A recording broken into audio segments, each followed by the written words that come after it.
তুই তো হইতে দিন একই কথা কস। আজ যা খাইবি কাইল্লা খাইতি ন, তো কাইল্লাই ঠিকই তুই আবার সিগারেট চাইবি। ধর আজ যা খা, কাইল্লা তুন তোরে আইয়া সিগারেট দিতান ন, একেবারে সিগারেট চাই কাইল্লা মাড়িত গুয়াইলেও তোর আই সিগারেট দিতান ন কাইল্লা। তুই মনে রাইস, তোর অন সিগারেট খাইবার দাঁত উঠে ন। ধর আজ যা খা। কি রে টাকের বাতি, খবর কিয়া? তোর তো দেয়া সাক্ষাৎ নাই।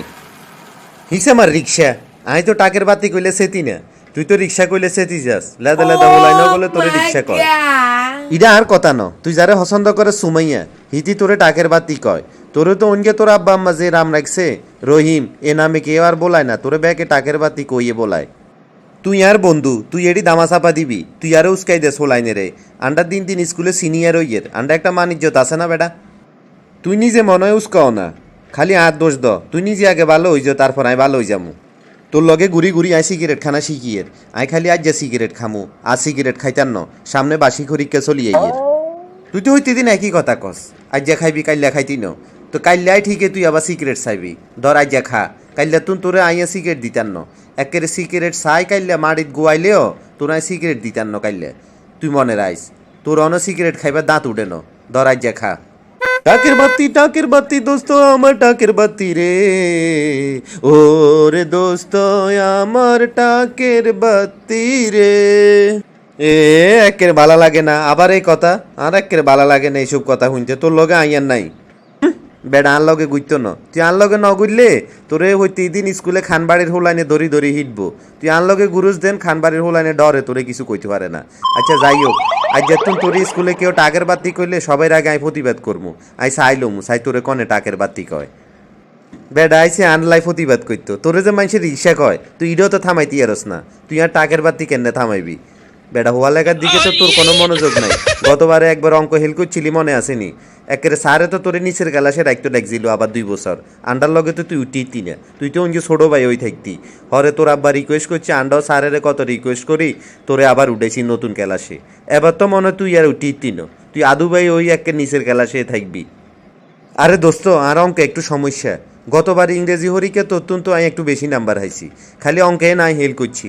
অঙ্ক একটু সময় হরিকের সময় তোর লগাই বৌমু, তুই আরে অঙ্ক কিনে একটু দেয়াইস। আরে দোস্ত অঙ্ক তো আরে সমস্যা, গতবারে আয় টানি টুনিয়ে না অঙ্ক হাস করছি, এবারে তো অঙ্ক করলে আরও ডর লাগে। আই জানি হেল করি বইতে আইনি, তোরে কিয়ে দে আমু। আর বাতেন স্যার উগা কি অঙ্ক করায় হেতে জানে আর হেতের খোদা জানে, পুরা দিন খালি লেকচার দিব। অঙ্ক করাইবার নামে ঘন্টা অন।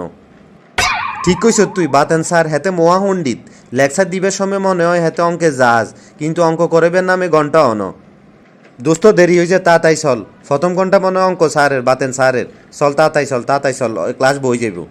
কাদের দোস্ত দেখছ তুই এনাই কত হন্ত দন্ত ওই ক্লাসে আইলাম ঠিক টাইমে, স্যার চলি আইব। বাতেন স্যার আইবার কোনো খবর আছে নি? হেতে আইব ক্লাসের অর্ধেক টাইম শেষ হয়ে গেলে। হ্যাঁ দোস্ত ঠিক কথা কইছ, দেখছ তুই ক্লাসে হুলাইনে কত গন্ডগোল করের। আজ যদি স্যার আগে চলি আইতো, আইয়া তুই দেরি করি আইতাম, তাইলে হেতে ঠিকই আন্ডারে টেবিল ওসে হুরা ক্লাস খাড়া করে রাখতো। অনকে হেতে তো স্যার ওই জনে আন্ডা হেতে টেবিল ওসে খা করে রাখতে আইতান। এই তোমরা সবাই অঙ্ক ঠিকভাবে বুঝছো তো? আচ্ছা তাইলে আমি নেক্সট চ্যাপ্টারে গেলাম, কারো কোনো অঙ্কে সমস্যা নাই তো? স্যার আর একটা অঙ্কের সমস্যা, ঠিকভাবে আমি অঙ্কটা বুঝিয়েন না, অঙ্কটা একটু কইতাম চাইয়ের উনকে। সমস্যা? কেন সমস্যা থাকবো অঙ্কে? তোমাদেরকে আমি এত অঙ্ক করাই, তারপরেও কেন সমস্যা থাকবো? আচ্ছা বলো কোন অঙ্কটাতে তোমার সমস্যা? এক্সারসাইজের 9 নাম্বার অঙ্কটা। আরে এক্সারসাইজ 9 অঙ্কটা তো মারাত্মক কঠিন।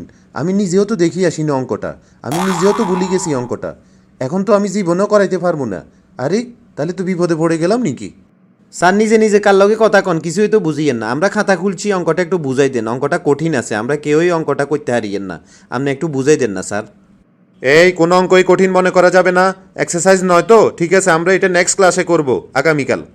না স্যার, ক্লাসের আজ জন্য অনেক টাইম বাকি আছে, অঙ্কটা করাই দেন। নেক্সট ক্লাসে যাইয়েন না, নেক্সট ক্লাসে আমরা নতুন চ্যাপ্টারে যামু স্যার। নাইলে স্যার হেল্প করলে তো আমনে আমরা লগে চিল্লি করেন হরে। ওরে হারামজাদা, সারা বছর পড়াশোনার কোনো খবর নাই, এখন পরীক্ষার আগে তার ঘুম ভাঙছে, তার অঙ্কটা করতে হবে, তাও আবার এক্সারসাইজ 9। আচ্ছা তোর বন্ধুরা দেখ অঙ্কটা কে কে পারে। এই তোরা কে কে 9 নাম্বার অঙ্কটা পারবি? বোর্ডে আয়, বোর্ডে কর।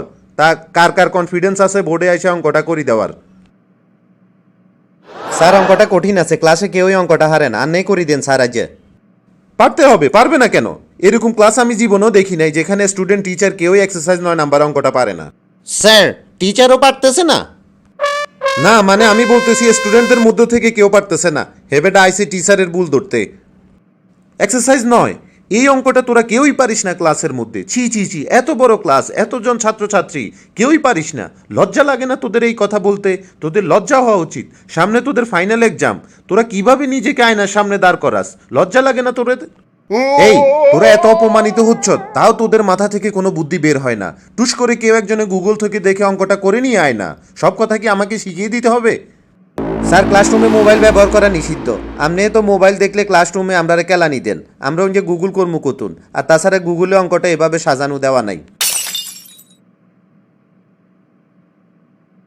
ছি ছি ছি ছি আমার ভাবতেও লজ্জা লাগে তোরা আমার স্টুডেন্ট তোদের মতো আমিও তো স্টুডেন্ট ছিলাম কখনো টিচারকে বলতাম না যে টিচার অঙ্কটা করে দিন নিজের অঙ্ক নিজেই করে ফেলতাম এত প্র্যাকটিস করতাম অঙ্ক প্রশ্ন দেখার সাথে সাথে উত্তর সলভ করতাম মাঝে মাঝে প্রশ্নও দেখতাম না উত্তর আগে লিখে নিতাম উত্তর লেখার পরে প্রশ্ন মিলাইতাম উত্তর না মিললে বাড়িতে ভাতই খেতাম না মা মাঝে মাঝে রান্না করার ইচ্ছা না হলে কঠিন কঠিন অঙ্ক দিয়ে দিত বাবা যেদিন অঙ্কের খাতা নিয়ে আসতো সেই দিনে খাতা শেষ করে দিতাম অঙ্ক করে করে বাবা বিরক্ত হয়ে খাতা আনা বন্ধ করে দিয়েছিল তাল পাতা আনতো তাল পাতায় অঙ্ক করতাম আমার অঙ্ক করার চক্করে পড়ে তাল গাছ পর্যন্ত ন্যাড়া হয়ে গিয়েছিল শেষ পর্যন্ত বাবা তাল পাতা আনাও বন্ধ করে দিয়েছিল লুকিয়ে লুকিয়ে অঙ্ক করতাম তাল গাছে উঠে অঙ্ক করার এতই শখ ছিল যে যেখানে কাগজ পড়ে থাকতো সেখানেই অঙ্ক করে দিতাম আমি রিলেটিভদের বাড়িতে গেলে ওরা কাগজ কলম সব লুকিয়ে রাখতো কারণ আমি কাগজ দেখলেই সেখানে অঙ্ক করে দিতাম একবার তো পরীক্ষার খাতায় এক্সট্রা শিট নিয়ে অঙ্ক করে দিয়েছি তাও জিরো দিয়েছে আর এক্সট্রা শিট নিয়ে আর না অঙ্ক করছেন তাও জিরো দিছে কিনলে আরে এটা ইতিহাস পরীক্ষা ছিল ইতিহাস পরীক্ষার খাতায় এক্সট্রা শিট নিয়ে অঙ্ক করে দিয়েছি তাই আমাকে জিরো দিয়েছে এটা অঙ্কের প্রতি ভালোবাসা বুঝলে শেষ পর্যন্ত অঙ্ক করার কোনো জায়গা ছিল না বলে জলে অঙ্ক করতাম আরে স্যার অতিরিক্ত ছাপা মারা বাদ দেন জলে কেন অঙ্ক করে মানছে হানির বৃত্তে আরে আমি জলে থাকতাম আমার অঙ্কের খাতা জলের উপরে থাকতো তাও অঙ্ক করতাম অঙ্ক করার কোনো জায়গা ছিল না বলে দেওয়ালে দেওয়ালে অঙ্ক করতাম যেখানে ফাঁকা জায়গা পেতাম সেখানেই অঙ্ক করতাম কোনো ফাঁকা জায়গা আর বাদ রাখতাম না এই জন্য আমার মামা আমাদের বাড়িতে আসা বন্ধ করে দিয়েছিল কিনলে স্যার আনের মামা আনের বাড়িতে একজন বন্ধ করে দিয়েছিল আমাদের অঙ্ক লগে আনের মামা সম্পর্ক কি স্যার মামার মাথা চুল ফাঁকা হয়ে গিয়েছিল তখন মামা সবসময় ভয়ে থাকতো মামার মাথায় কখন আমি অঙ্ক করে দেই স্যার এবার একটু এক্সারসাইজ 9 অঙ্কগা করান অনেকক্ষণ ধরেই তো গল্প করছেন এবার একটু অঙ্কগা করান না স্যার চাইলে তো আমি এখনই করে দিতে পারি এটা কোনো ব্যাপার তাইলে স্যার এখনই করে দেন স্যার এখনই করে দেন উফ ক্লাসের সময় শেষ বেল পড়ে গেছে আজকে তো আর হলো না আগামীকাল সবার খাতায় আমি অঙ্কটা দেখতে চাই সবাই চেষ্টা করবে এরপরে না পারলে আমি গুগল থেকে দেখে করিয়ে দেব Thanks for watching my video.